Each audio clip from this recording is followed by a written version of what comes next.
Hi guys, so in this module we're going to study business services.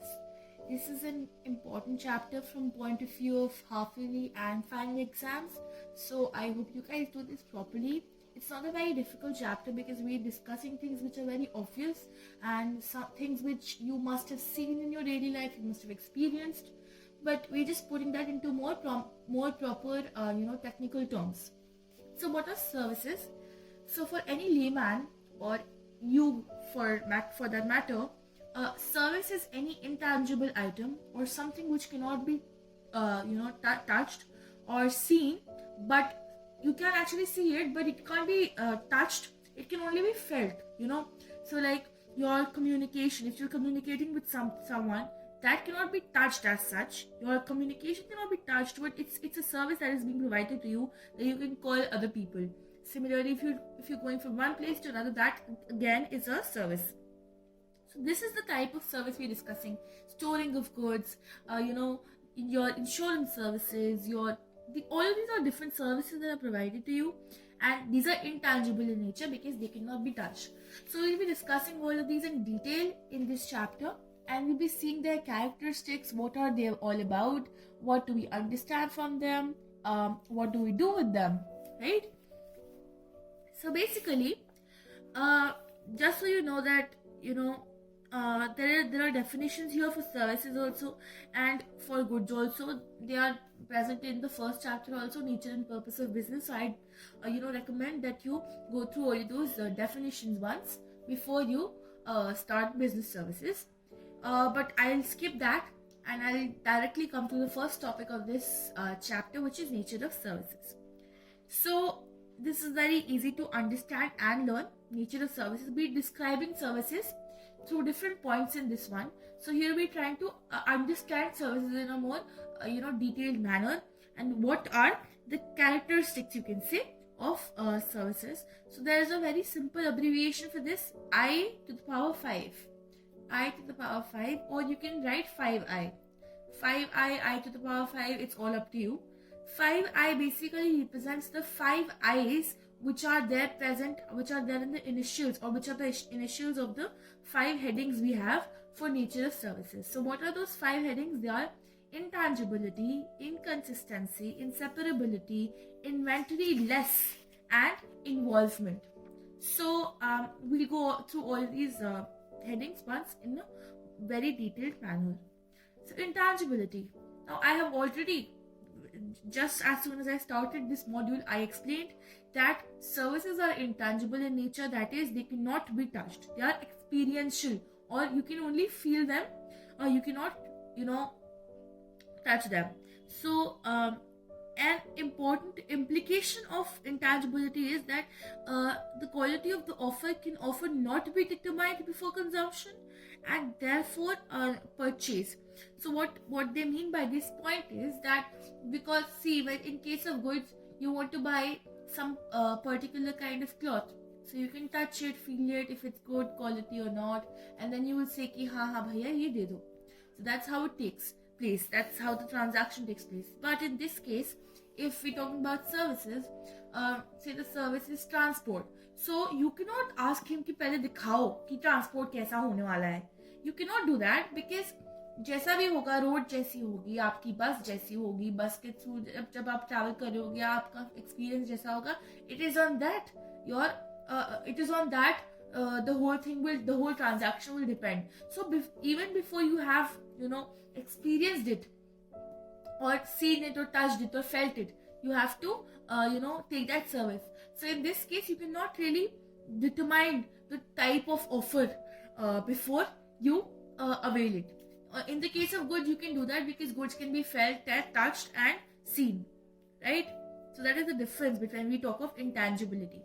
Now there is not a lot apart from this in this paragraph. I'll just read it out for you so that you guys have a vague idea of what else is there present here. So important, therefore purchase, we were here, therefore purchase, yeah. So it is therefore important for the service providers that they consciously work on creating a desired service so that the customer undergoes a favorable experience. Very general. For example, a treatment a treatment by a doctor should be a favorable experience. So there is not much in intangibility, only this, that services are intangible in nature, they cannot be touched, and therefore the quality of the offer cannot be determined before we have availed it or consumed it. Now, our second point is inconsistency. So what is meant by inconsistency? See, inconsistency is very easy to understand, that services have to be performed exclusively each time. What does that mean? It means that if I have gone for a haircut, so then I want a specific kind of haircut, and it may be that the next customer wants another kind of haircut. So services have to be altered according to the needs and preferences of the people. Goods are uniform. You buy an NCERT business studies book, the next person will also buy that same book. There will be no change in that good as such. But when we talk of your service, there will always be some level of personal, edit, or some kind of change in the way that service is provided to different people. Okay? So services have to be performed exclusively each time.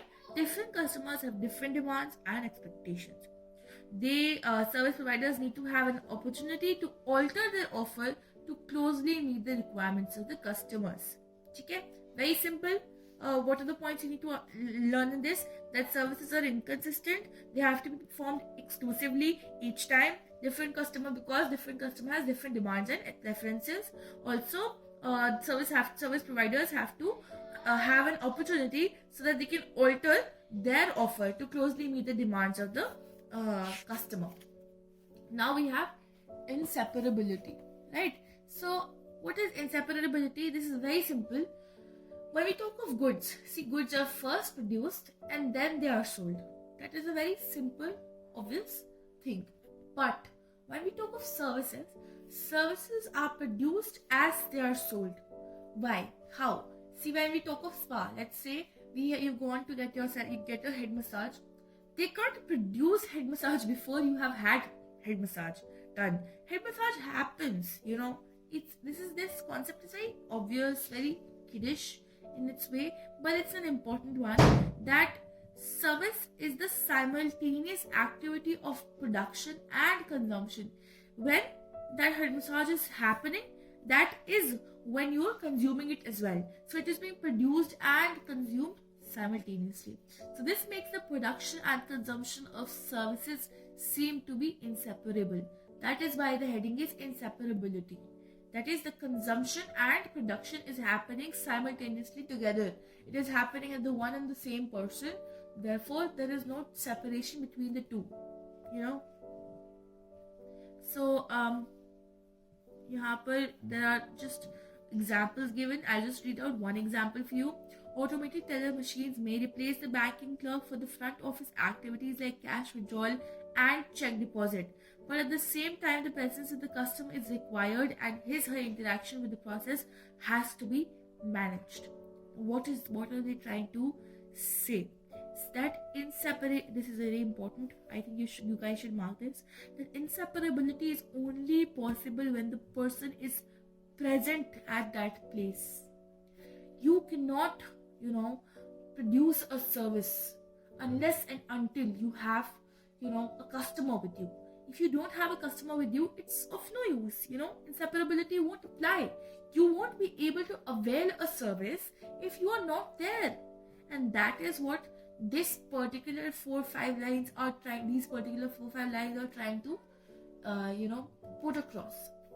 Now, we've already done intangibility, inconsistency, and inseparability. We come to the fourth one, which is inventory less.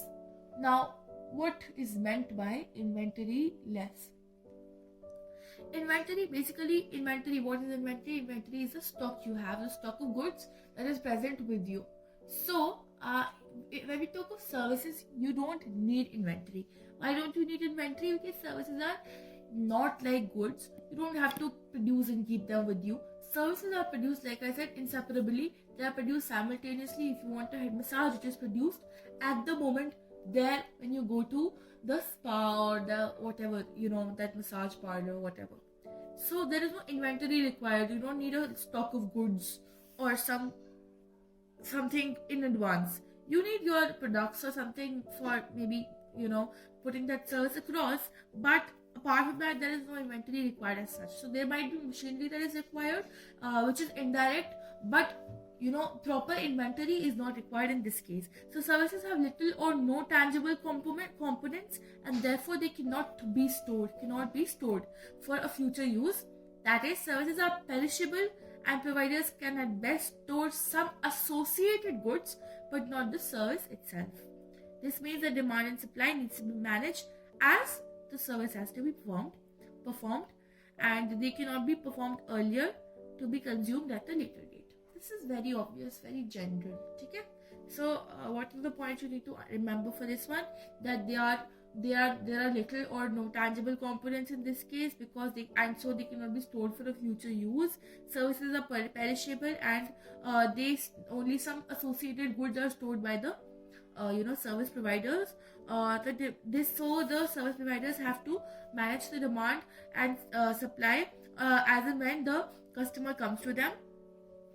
Any service cannot be performed earlier and saved for the consumer to be consumed later. Now I have with me involvement. So this is the fifth one. Involvement is one of the most important characteristics of services, you can say, because this is where all of the other services are summed up. And what does involvement mean? It means that it is the service provider who is providing the services, but the involvement or the presence of the customer is necessary.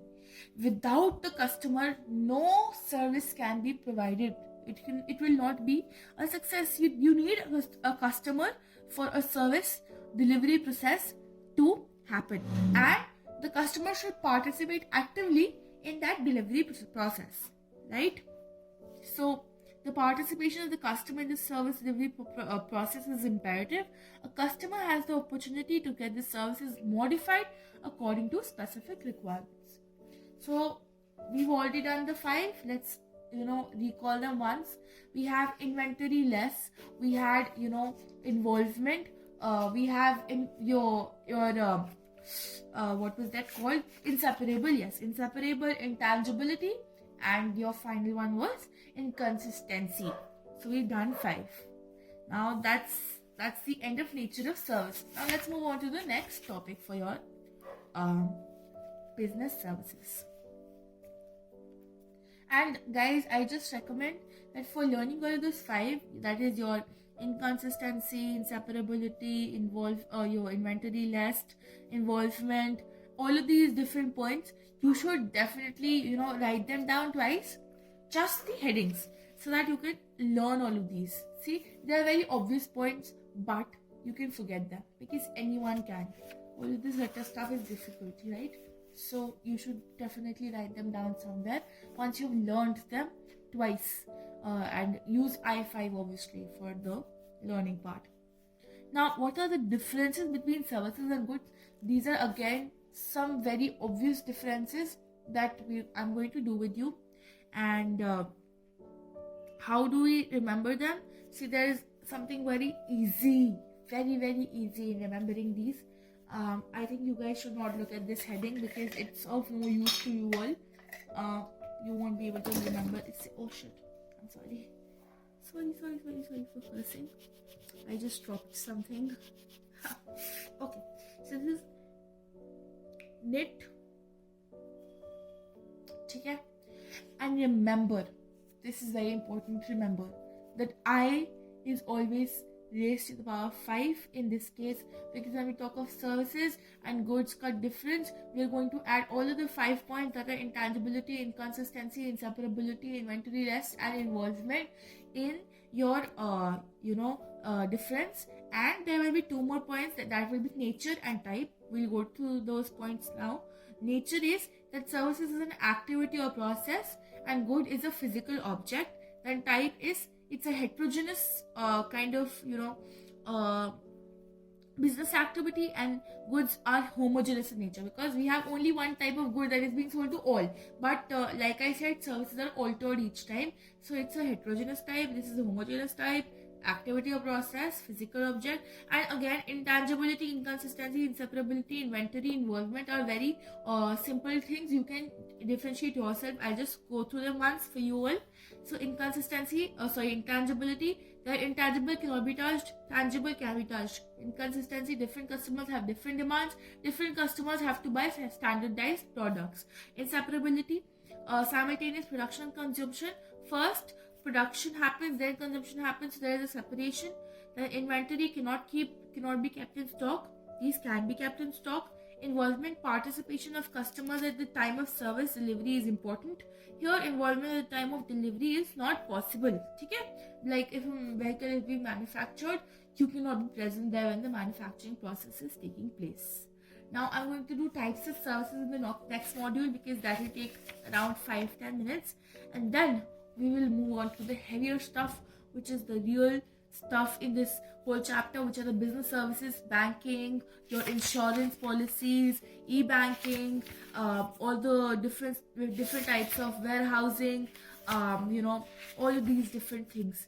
So insurance is a very difficult and hefty part of the chapter, so I hope we can cover that in a more refined and descriptive manner, because this is very difficult to understand, to learn, and to retain. And also, like, there are a lot of questions related to this in the paper, so I'll try to cover that in a very refined, simple, explanatory manner. Thank you. See you soon. Please like, subscribe, and share.